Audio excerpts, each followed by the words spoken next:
أعوذ بالله من الشيطان الرجيم بسم الله الرحمن الرحيم رب اشرح لي صدري ويسر لي أمري واحلل عقدة من لساني يفقهوا قولي الحمد لله رب العالمين والصلاة والسلام على أشرف الأنبياء والمرسلين حبيب الإله العالمين أبي القاسم محمد وعلى آله الطيبين الطاهرين وأصحابه الميامين المنتجبين أما بعد. Alhamdulillah, di pagi ini ana akan membahas sebuah tafsir dari surat Al-Kahfi, yang mana dalam surat Al-Kahfi ini nanti akan ada beberapa kisah-kisah yang insyaallah nanti akan dibahas, tapi ana akan membahas tafsir surat Al-Kahfi ini ayat per ayat.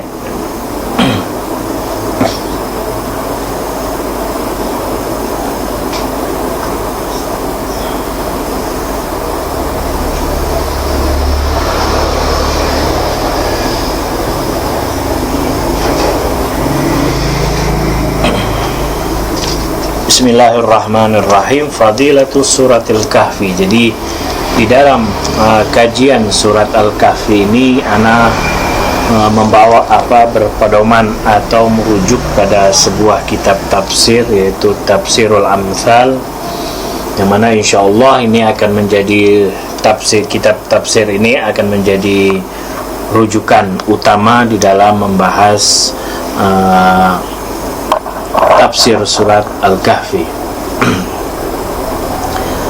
Fadilah suratil kahfi an Rasulillah sallallahu alaihi wa alihi qala ala adullukum ala suratin syai'aha sab'una alf malak hina nuzilat muliat azamatuha ma baina samai wal ard qala bala qala Rasulullah sallallahu alaihi wa alihi surat ashabil kahfi.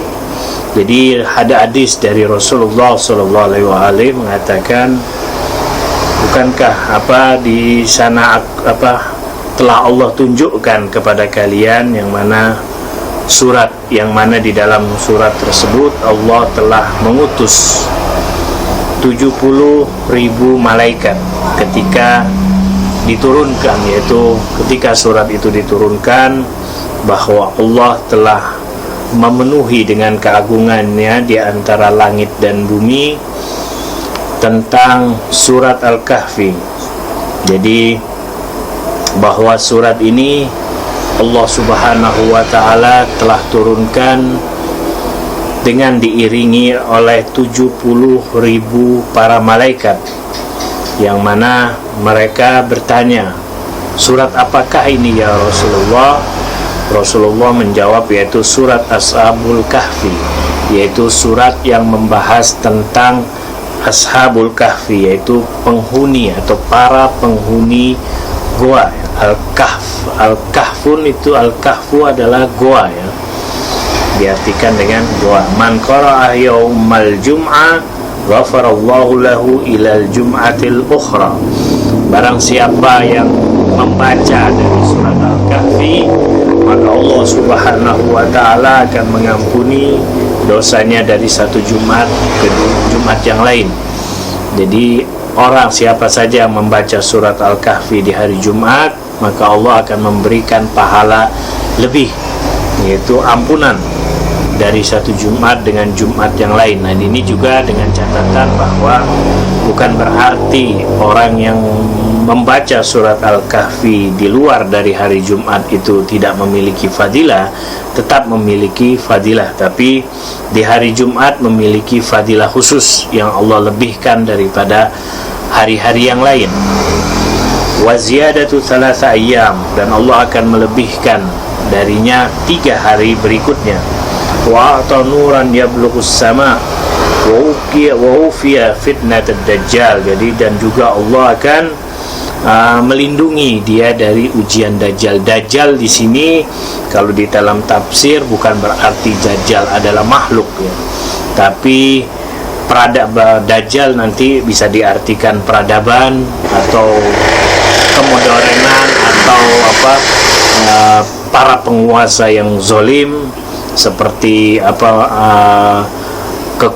penguasa yang zalim itu seperti Amerika, Israel dan kawasan-kawasan yang bersekutu dengan kedua negara tersebut seperti NATO dan lain sebagainya, itu bisa dikatakan sebagai Dajjal. Jadi Dajjal itu di sini bukan diartikan sebagai sebuah makhluk atau sosok makhluk ya. Di hadis yang lain juga dikatakan juga anil Imam Abi Abdullah As-Sadiq ya alaihissalam qol fi fadli suratil kahfi man qara'a suratal kahfi fi kulli laila jum'ah lam yamut illa syahidan. Jadi siapa yang membaca surat Al-Kahfi pada setiap malam dari hari Jumat, maka Allah akan memberikan akhir hidupnya itu dengan syahid, yaitu mati dalam keadaan syahid. Jadi syahid di sini pun bukan diartikan berarti dia itu wafat atau meninggal di medan perang, bukan. Syahid itu bermakna umum ya, bermakna umum dalam artian bahwa dia syahid misalkan dalam mencari nafkah, syahid misal kalau dia perempuan misalkan dia dalam melahirkan, atau dia terkena musibah yang mengakibatkan nyawanya hilang. Nah itu pun bisa dikategorikan sebagai syahid. Jadi syahid di sini bukan berarti mati atau wafat di medan tempur atau di medan perang, jadi bersifat umum ya. Wa ba'atsallahu ma'asyuhada, dan Allah akan membangkitkannya bersama para syuhada, yaitu para orang-orang yang syahid. Wa waqafa yaumal qiyamah ma'asyuhada, dan juga mereka akan dibariskan oleh Allah pada hari kiamat bersama orang-orang yang syahid. Nah di sini sekali lagi bahwa syahid itu bukan bermakna khusus atau bermakna atau dalam artian mereka yang wafat di medan tempur, tidak ya. Dan di kitab ini dikatakan juga laqad qulna miraran inna azamatas suwar al-qur'aniyah wa ta'thiruha al-ma'nawi. Jadi penulis atau penulis tafsir ini mengatakan, sering berulang-ulang kali mengatakan bahwa keagungan dari surat-surat Al-Quran yang ada, yaitu baik surat Al-Kahfi dan surat-surat yang lain, itu memiliki pengaruh yang maknawi. Jadi pengaruh yang maknawi itu pengaruh yang membawa kepada ruh kita. Jadi kalau misalkan kita minum obat ya, obat itu kan pasti memiliki pengaruh yang berbeda-beda. Obat pusing memberikan pengaruh akan pusingnya hilang. Obat batuk juga demikian.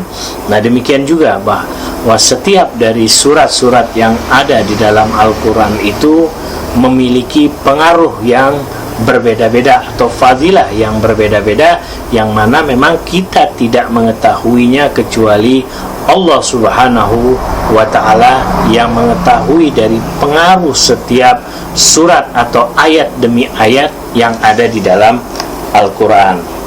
Wa biharakatiha ahlakiyah, dan juga kandungan-kandungan dalam Al-Quran juga akan banyak atau mampu untuk mempengaruhi sikap kita, mempengaruhi suri tauladan kita, mempengaruhi kehidupan kita. Jadi kalau kita membaca Al-Quran dan kita benar-benar menghayati bahwa Al-Quran itu akan memberikan perubahan kepada diri kita, kepada hidup kita, maka pasti hidup kita atau diri kita akan berubah. Karena Allah Subhanahu wa ta'ala telah menyuruh kita bertadabur ya, bertadabur dalam Al-Quran itu dalam artian kita membaca Al-Quran. Bukan kita hanya merenungkan melihat Al-Quran atau melihat tulisan Al-Quran, tidak seperti itu. Dalam artian kita membaca Al-Quran. Kalaupun kita tidak memahami tafsir dari Al-Quran, setidak-tidaknya kita membaca Al-Quran ayat demi ayat setiap hari. Meskipun yang kita baca setiap hari itu hanya 5 ayat ataupun 10 ayat, intinya kita bisa membaca Al-Quran itu setiap hari. Jangan sampai Al-Quran itu hanya kita jadikan sebagai sebuah hiasan saja. Innama yakunu sababul iman biha wal amal wifqan limadhaminiha. Jadi bahwa Al-Quran juga merupakan sebab akan menjadikan keimanan kita menjadi kuat, dan kita beramal atau beramal di dalam kehidupan keseharian kita itu sesuai dengan apa yang tertulis di dalam Al-Quran. Jadi sekali lagi ikhwan dan akhwat, bahwa Al-Quran ayat demi ayat atau surat demi surat yang termaktub, tertulis di dalam Al-Quran itu memiliki kandungan atau pengaruh yang berbeda-beda, yang mana pengaruh itu tidak kita ketahui, tapi suatu saat kita akan merasakan dari pengaruh tersebut. Seperti misalkan kita minum obat. Kita minum obat, tidak mungkin penyakit itu akan sembuh spontan pada hari saat itu juga. Pasti dia akan sembuh membutuhkan beberapa waktu atau beberapa jam atau beberapa hari, bahkan bisa jadi beberapa minggu baru obat itu akan menunjukkan reaksi atau pengaruh kepada tubuh kita. Demikian pula dengan ayat-ayat atau surat-surat yang kita baca setiap hari, maka pasti akan memberikan pengaruh kepada diri kita.